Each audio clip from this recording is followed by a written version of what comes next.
Shalom, Yashala, Shalom. First and foremost, I want to give all praise, honor, and glory to the Most High Yahweh. I do so in the name of His only begotten Son, Yahweh Shai. Double honors to the apostles and elders of Yashar Allah. Call Holoyam La Yahweh Bahasham Yahweh Shai Bahasham Harakah Kodash, for blessing our elders with the spirit of truth so that we may know. Shout out to the Akim and the Akwaf that's keeping the faith in the works. Y'all keep at it. It's your brother Abaya coming at you with more precepts. It's the book of Habakkuk, chapter 2 and verse 3. For the vision is yet for an appointed time, but at the end it shall speak and not lie. Though it tarry, wait for it, because it will surely come to pass. Salat, because it will surely come, it will not tarry. The word of the Lord is true. So all the things the Lord said will happen in the end will happen. We're seeing the end time prophecies happening at the same time. All right. Uproars of the people spoken of in 2nd Ezra chapter 9. Esau speeding up his technology, and that technology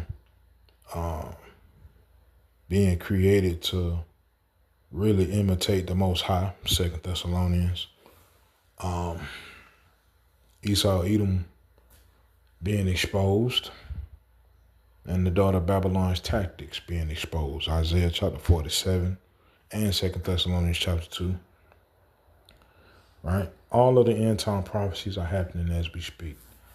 All right? So this what we're seeing happening in D.C. It's not a shock that it's happening, but though it may be temporary, the Lord said that it's going to be in the daughter of Babylon, right? And if the Lord said it, it will be, all right? So let these videos play and I'll be back.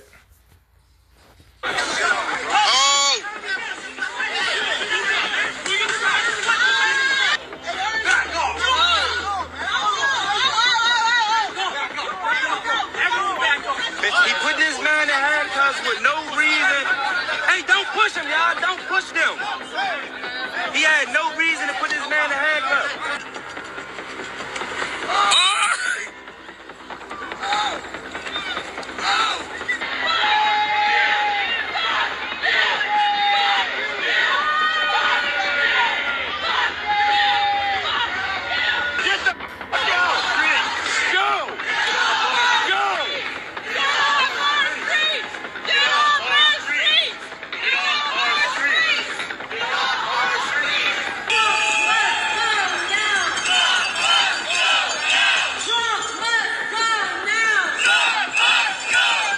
That's going to serve as a beacon for New York, Chicago, Los Angeles, and other places all over the country. Our whole country is going to be so different. So we're going to need a crime bill that we're going to be putting in, and it's going to pertain initially to D.C. We're going to use it as a very positive example, and we're going to be asking for extensions on that, long-term extensions. So notice how he said they starting in D.C., right? So what we're witnessing is the beginnings of things, right? We're witnessing the beginning of sorrows, like the Lord said. And it's going to get worse and worse and worse. Eventually, the whole daughter of Babylon will be on lockdown.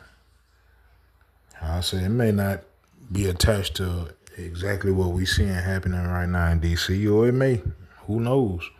The Lord knows, right? And the only thing I can say is the Lord said it would be so. 2nd Ezra chapter 15 and verse 14.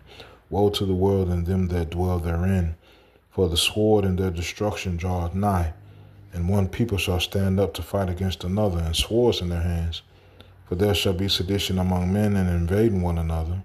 They shall not regard their kings nor princes, in the course of their actions shall stand in their power. A man shall desire to go into a city and shall not be able. Right? So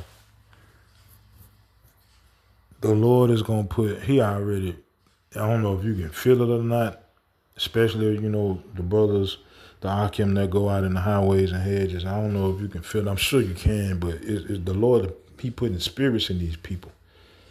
Right? And one thing I noticed, man, right? The more serious I get about the word and I go around people, right, whether it be at work or just out and about, it's like certain spirits that's attached to these different people, they have a real hatred for my presence, right?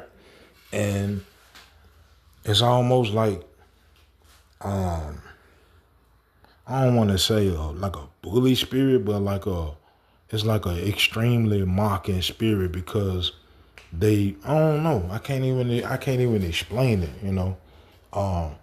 It's a certain peace that comes with, operating in this truth that the world can identify, and they know that you're not of the world. You stick out like a sore thumb in this truth. Just being real spiritually, you stick out like a sore thumb. You're not. You do not look like everybody else, right? In case you were wondering, right? So the Lord putting certain spirits in these people, to amp up against the men of the Lord, right? And in my mind, that's all going to these prophecies, right? Because the Lord is also putting that spirit in Esau, Edom, to ramp up against the Lord's people, right? And like we just read in the scriptures, the Lord gonna have it so to where these different individuals, they not gonna give a damn about a lockdown or it'll go so far. And when it goes so far, Esau Edom gonna have to crank up the military presence, and that's when shit gonna really hit the fan, because people ain't gonna be trying to hit that, man, right? But all of this is because of the Lord's people waking up to this knowledge, and the Lord telling us that these things have to come to pass in order for us to receive, salvation. Right? Revelation chapter 12, verse 17, and the dragon was wroth with the woman and went to make war with the remnant of her seed, which keep the commandments of power and have the testimony of Yahushua HaMashiach. Right? So in this devil putting bullseye on the Lord's elect, everybody else gonna have to suffer for it too. Right? They deal with it. Hear what it is. We got an understanding about the purpose of all of this. Joel chapter 3. And actually, let me see. Hold up 1 second.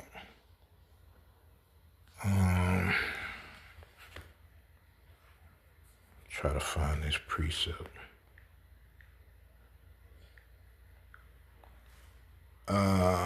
Second Ezra 16 and verse 18 says, verse 17, woe is me, who will deliver me in those days, the beginning of sorrows, right, and great mournings, the beginning of famine and great death, the beginning of wars, and the powers shall stand in fear. Right? The beginning of evils, what shall I do when these evils shall come? Behold, famine and plague, tribulation and anguish are sent as scourges for amendment. Right? But for all these things, they shall not turn from their wickedness, nor be always mindful of the scourges. Right? So the same way the Lord is doing this on the elect's part, the Lord is also doing this for the 2/3 part.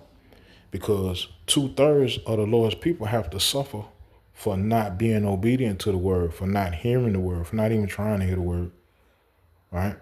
So though these individuals may blame, the elect for what's going on, in essence, they're kind of right, But it's also more so because of the wickedness of the Lord's people and the wickedness of this earth altogether that the Lord is unleashing,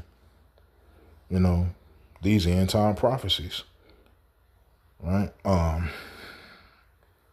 Hopefully I'm explaining this clearly. Right? Revelation chapter 18 and let me see, verse 5. Actually, verse 1 says, "And after these things I saw another angel come down from heaven, having great power, and the earth was lightened with his glory. And he cried mightily with a strong voice, saying, Babylon the great is fallen, and is become the habitation of devils, and the hold of every foul spirit, and the cage of every unclean and hateful bird." So this is speaking about the downfall of Babylon. Like, it has fallen at this point, right? The elect are being beamed up, and destruction is commencing. Verse 5, "For her sins have reached unto heaven, and power hath remembered her iniquities." Right? So the Lord set a timeline for the amount of wickedness to be held in this earth, and it's reaching that point. Right? So not only is the Lord doing this for his elect's sake, but he's also doing this for the wicked of his people and the wickedness, of the earth in itself. Right? They go hand in hand. It's balance. Right? Scripture says a false balance is an abomination to the Lord. So it's balance. Right? And it's only going to get worse and worse and worse and worse and worse until salvation comes and Babylon is all the way destroyed. All right? So yeah, that's my spiel on it. How about Shem Yahushua Ratazah, you were edified by these precepts. Yeah, so call Haloyim La Yahweh Bahasham Yahweh Shai Bahasham Harakakodash. Shalom Yashar Allah.